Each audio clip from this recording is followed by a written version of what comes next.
Assalamualaikum warahmatullahi wabarakatuh. Selamat pagi anak-anak. Bagaimana keadaan kalian hari ini? Semoga kalian dalam keadaan sehat walafiat. Dan yang lebih penting lagi, kalian adalah harus tetap semangat untuk belajar.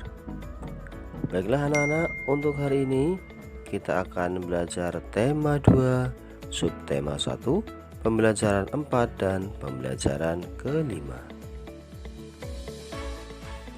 Tujuan pembelajaran hari ini adalah siswa mampu menjelaskan informasi terkait dengan pertanyaan apa, siapa, kapan, di mana, dan mengapa.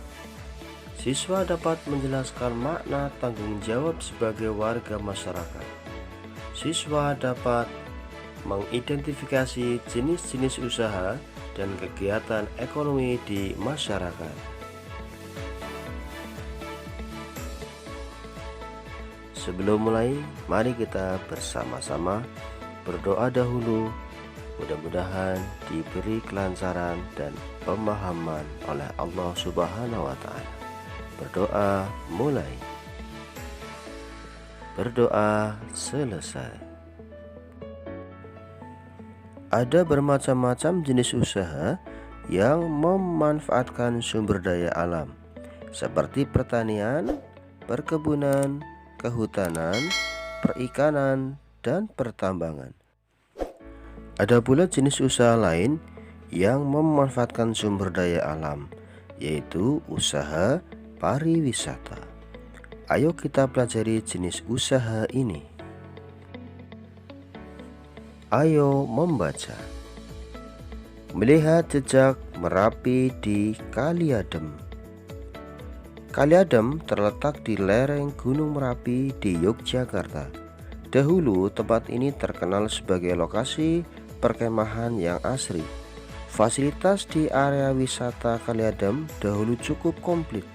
Ada pendopo, gedung pertemuan, kios-kios warung, gerdup, pandang, lapangan untuk perkemahan, toilet, dan sebagainya.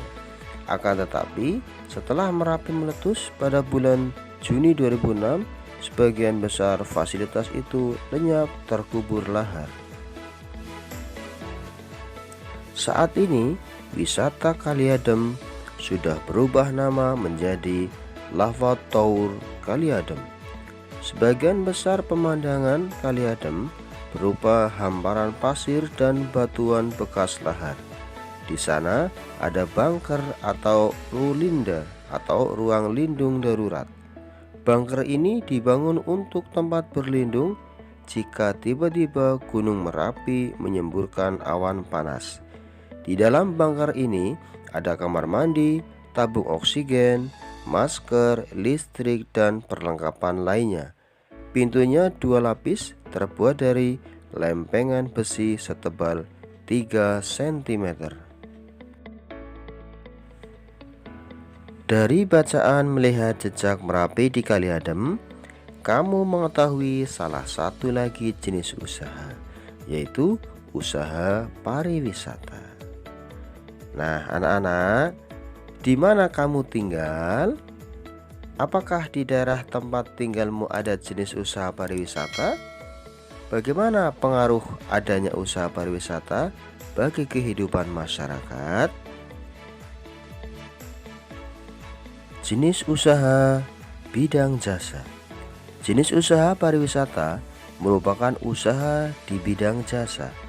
Bidang jasa berkaitan dengan pemberian layanan kepada konsumen.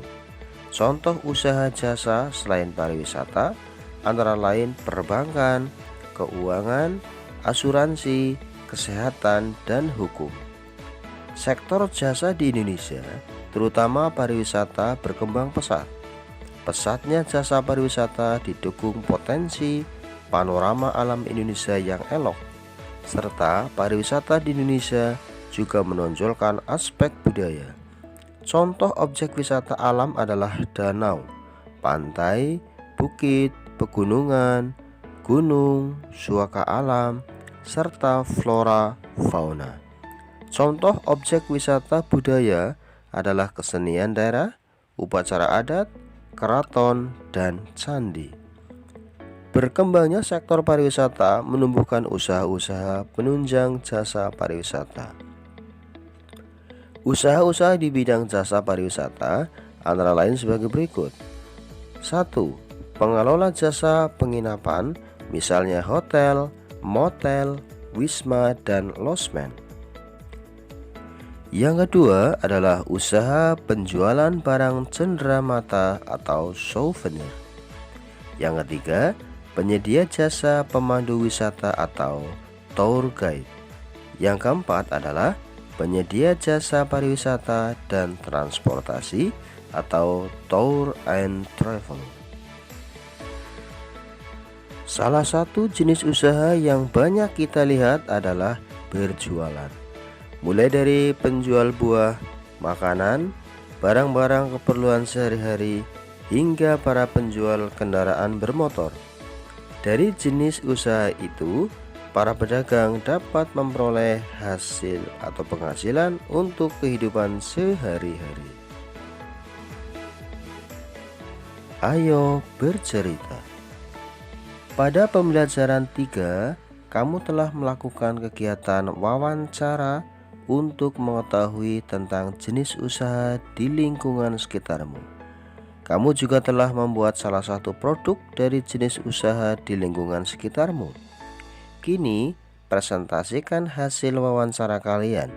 Presentasikan juga produk yang telah kalian buat beserta catatan-catatan saat melakukan kegiatan tersebut. Mintalah pendapat dari kelompok lain, lakukan bergantian. Yang kedua, menjalankan usaha dengan sebaik-baiknya merupakan salah satu tanggung jawab warga masyarakat. Pada pembelajaran 3, kamu melakukan kegiatan mengamati pelaksanaan pemilihan ketua RT, ketua RW, atau kepala desa di lingkungan tempat tinggalmu. Laporkan hasil pengamatanmu, lalu bacakan di depan teman-teman dan gurumu. Mintalah tanggapan dari teman-temanmu.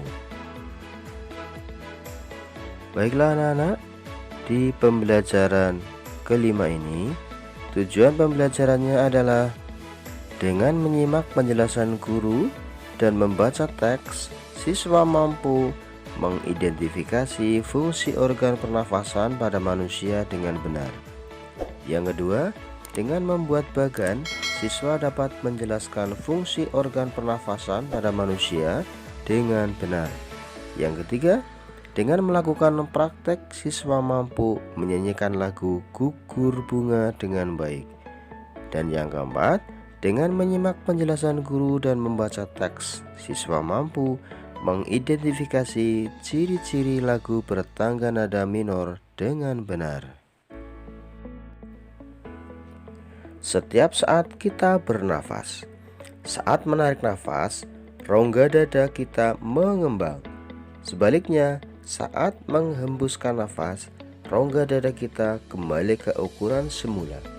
Bernafas juga membutuhkan kekuatan otot. Otot manakah itu? Bernafas membutuhkan kekuatan otot.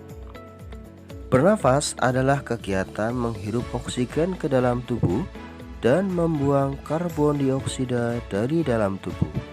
Kegiatan bernafas membutuhkan kekuatan otot. Otot pernafasan utama adalah diafragma. Diafragma terdapat di dalam tubuh di bagian bawah rongga dada. Diafragma berbentuk seperti kubah. Saat kita menghirup udara, diafragma akan berkontraksi menjadi lebih datar. Saat itu, paru-paru membesar untuk dapat menampung udara yang kita hirup. Saat kita menghirup udara, otot-otot tulang rusuk mengangkat tulang rusuk kita sehingga paru-paru membesar. Sebaliknya, saat membuang nafas, otot diafragma akan relaksasi dan otot tulang rusuk mengendur. Paru-paru mengkerut lagi ke ukurannya yang lebih kecil dan menghembuskan udara pengap berisi karbon dioksida. Ayo membaca. Dari bacaan bernafas membutuhkan kekuatan di atas, buatlah bagan yang menunjukkan cara kerja diafragma saat kita bernafas.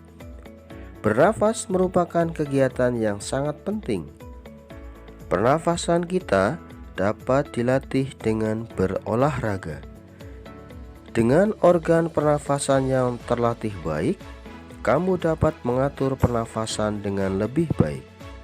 Pengaturan pernafasan sangat diperlukan, misalnya pada saat kamu menyanyi.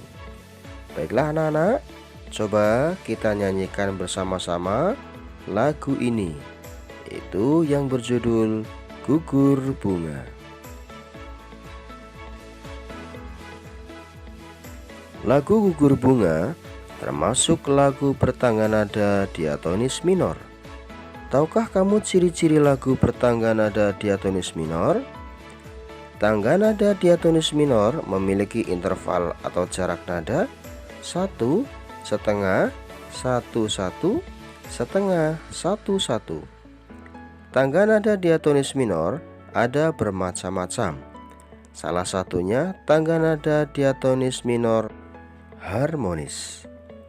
Tangga nada diatonis minor harmonis adalah tangga nada diatonis minor dengan nada ke-7 dinaikkan setengah.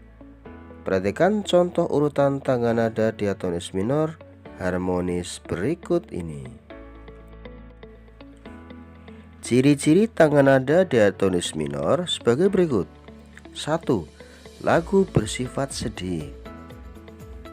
Yang kedua, lagu kurang bersemangat. Yang ketiga, melodi lagu biasanya dia awali dan diakhiri nada Si, namun tidak menutup kemungkinan dia awali nada Mi dan diakhiri nada Si. Baiklah anak-anak, siapkan alat musik sederhana, misalnya pianika atau alat musik lain yang ada di depanmu.